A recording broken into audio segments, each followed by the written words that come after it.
Yeah, so me and my husband came here in 2008, actually on a holiday. Mary and I, we retired and we lived in Spain, Gran Canaria. We stayed there for a year, but we got bored.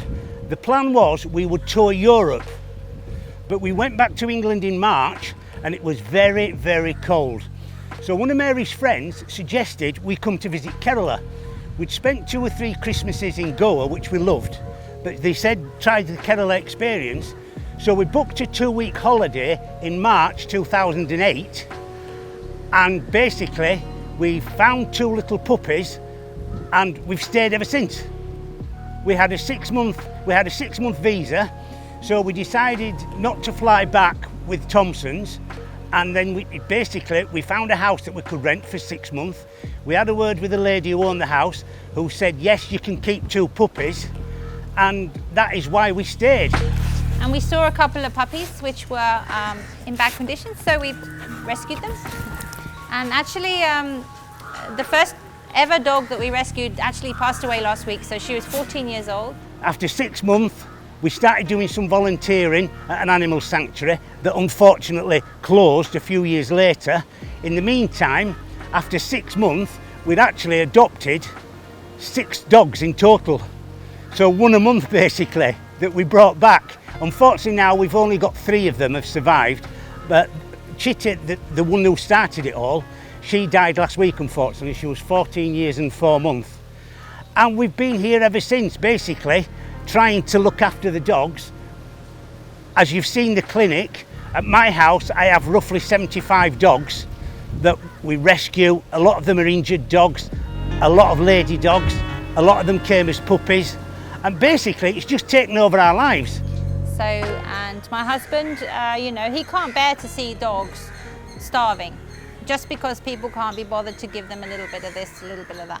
He hates to see people mistreating dogs in the street. There's no reason for it. And basically I do this, I spend 2 hours a day, every day, dog feeding. I do 2 areas. I do the car park and what I call the Leela run, and then I do the Samudra run.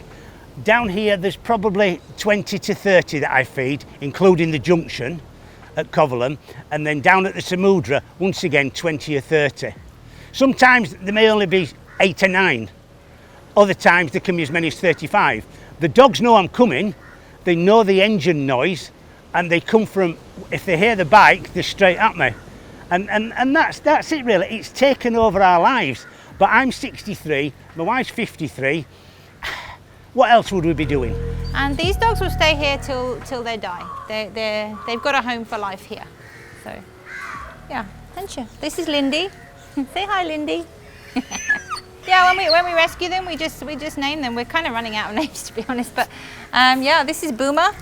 We called her Boomer because she's like a boomerang. We tried to put her back in the street, but she came back to our gate. This is Lindy, this is Rita, this is Nelson, that's Andy. We decided we had to do something about the birth rate of the dogs. So I founded this Street Dog Watch Association in 2013. We set up a committee, and the committee, you know, does all the organising and stuff like that. We're very fortunate now because we've been looking after animals so long, and Street Dog Watch now is firmly established with whatever organisations it needs to be. We have a committee with, I would class as professional people.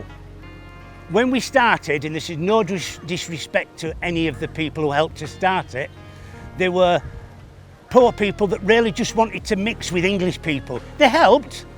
We've had nothing but help since we came from the public. It's the authorities at times that have not helped like they could. But that's a battle that we're fighting all the time.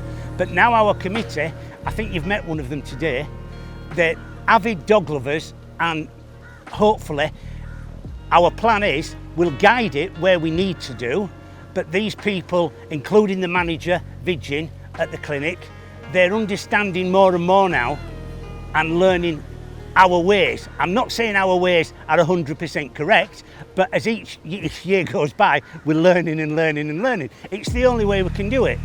Some people don't like sterilisation because they think it's not natural. But nothing in this world is natural anymore. And there is no alternative. The alternatives are let them just breed as they wish. And then people start getting problems on the roads, the food, dog bites, everything else. So it is the most humane solution. And dogs, you know, they get sterilized, they live for a lot of years, they're quite happy. They don't care if they don't have babies. They don't think like humans. They don't think, oh, I wish I'd had a baby. They really don't. They don't care. All my dogs at my house are sterilized. All the dogs here, there's 50 dogs here, they're all sterilized. The staff here, we have a manager and an assistant manager and 2 guys who are the kennel hands. 2 of them, the manager and the assistant manager, have the paravet certificate, so they're able to be vet's assistants. And the other 2 guys are actually going on the course next week, so they can also be vet's assistants. They also dog catch, they handle the dogs, make sure they're healthy and everything. And they do first aid, you know, for wounds and things. And if it's anything serious, we call the doctor to come. Well, it happens all the time. People call me all the time and say they've got a dog, they're moving house, for example. So they need somebody to take the dog. And they often say to me, if you don't take it, I'm throwing it in the street. It's like it's a normal thing here to throw your dog out in the street. The problem with that is if you have a domesticated dog, which is used to living in a house and being fed every day, it doesn't know how to survive outside. It doesn't know where to get food. Plus it will fight with the stray dogs because the stray dogs don't know what this dog is doing here. So you're not doing it a favor by letting it out into the street. You're practically killing it. You may as well just kill it, really.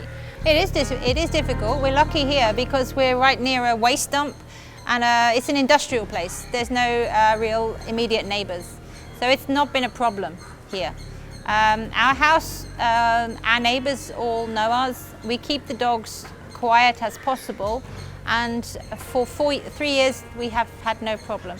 In fact, we haven't had a problem in any of our houses with neighbours. Well, ideally, we want to get some corporate funding. We've just got our ATG tax exemption form, so we're trying to get some corporate funding so that we can expand and do more ABC, animal birth control. That is our main thing.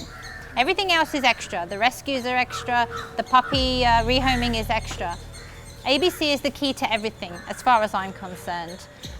The reason being, once the dog population is manageable, you won't have so many rescues, you won't have puppies abandoned, you won't have a problem with rabies, and you won't have so many dog bites. But now this is my life. Literally, I sleep 4 or 5 hours a day. I'm with dogs 18, 20 hours a day. When Mary's singing, I'm at home, sometimes as many as 12 or 15 dogs watching the football with me or watching telly, and they're just my life. It's not a life that many people could live. But ever since I was that tall, I've always been around animals. Oh, we're busy. I think keeping busy is enjoyable, and it's not really our field. We both love dogs, and we started this because we love dogs. I'm a musician actually, and so that's my business here. I'm a musician. I sing hotels, I sing for weddings and that kind of thing. And this is just something we do because we want to make a difference where we are. I've never cried until I came to Kerala. For 20 years, I never had a reason to cry. Here, I probably cry. I cried last week when my dog died. My dog, Chitty, the old one, I cried bucketfuls. I had to bury her, and it was heartbreaking. So I will always be passionate about all animals, not just I rescue geckos. If there's flying things in the house, I don't kill them, I try and catch them and put them out the window. Because it's life. We've got to make the most of it and try and be as happy as we can. But long-term plans, as soon as we're confident that Street Dog Watch Association are doing their best and have support from the whole community, business community, politicians, public, then we will take a step back. In an ideal world, I'd like to go and spend 2 or 3 months back at home with my parents. My mother's blind and she's 83. My father's 85. He's in good health, touch wood. But I notice every time I go back a deterioration in his being. So I would like to be able to spend a bit more time with my parents because they were fabulous for me. But my life now is in Kerala.